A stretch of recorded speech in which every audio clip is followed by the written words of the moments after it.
سلام بر شما. در این درس به صورت مختصر نخست درباره این صحبت میکنیم که گراماتیکا یا دستور زبان درباره چی بحث میکند و سپس میپردازیم به جانشین‌های صاحبی یا ضمیرهای ملکی در زبانهای تاجیکی و روسی.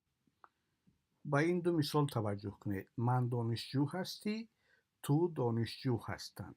حتی اگر کودک فارسی زبانی که هنوز خواندن و نوشتن را یاد ندارد این دو مثال را بشنود حیران می شود و میگوید آنها درست نیستند.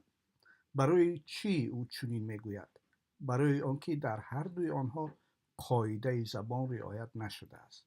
موافق قاعده زبان باید آنها چنین باشند: من دانشجو هستم، تو دانشجو هستی.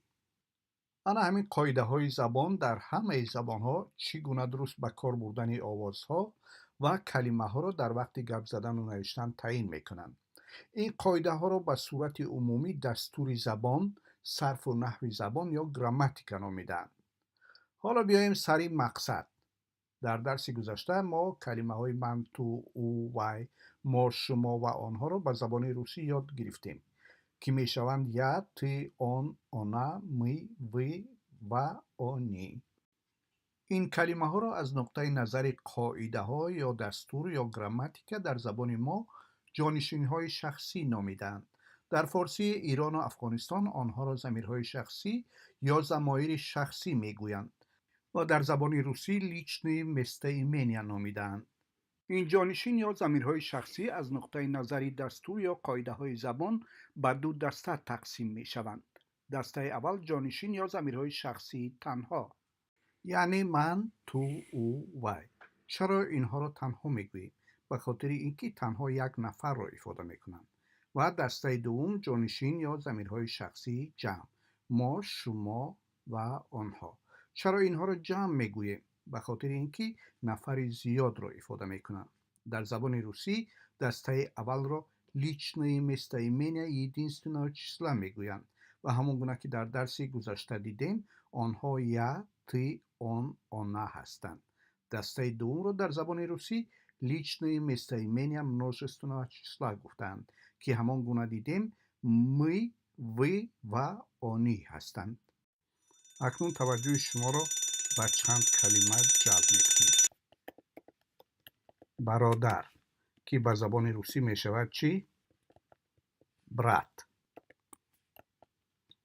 پدر که به زبان روسی می شود او تیц و چشم که به زبان روسی می شود گلاز. حالا از این کلمه های تاجیکی چند عباره می سازیم. برادری من، برادری تو، برادری وی. اینها هر کدام به زبان روسی می شود мой брат, твой брат و его брат. اگر او یا وی مرد باشد، اما اگر زن باشد می شود یا برات. اگر بگوییم پدری من به زبان روسی می شود мой отец. همین گونه پدری تو می شود твой отец و پدری وی می شود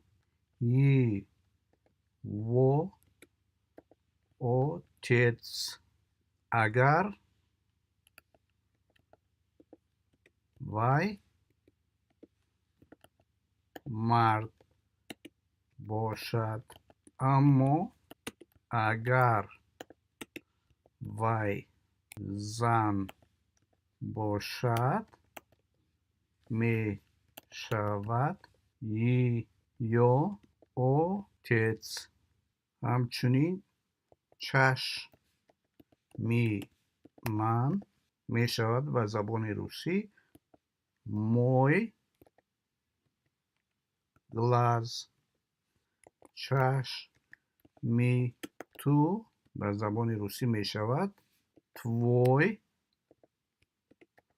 глаз و چشمی وی می شود چی؟ его глаз. اگر وی مرد باشد.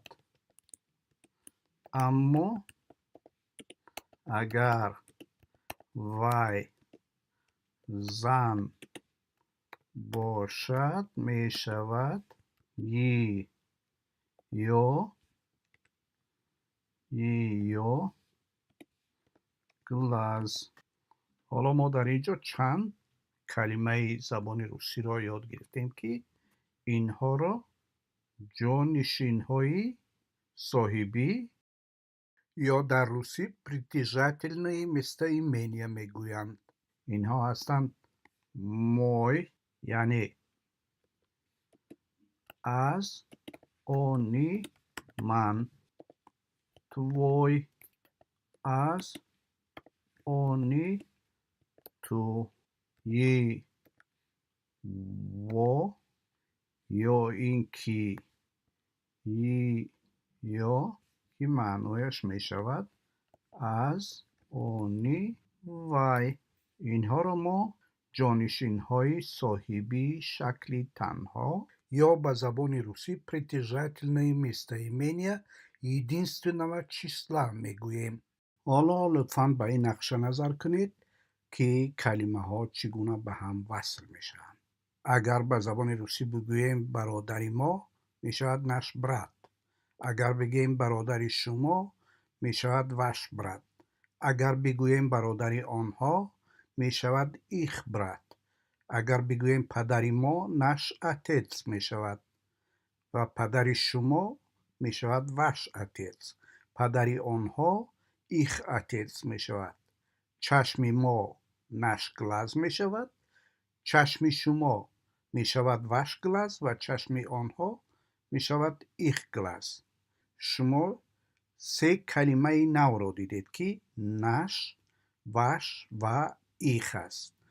معناهاشون نش از آن ما، وش از آن شما و ایخ از آن آنها هست.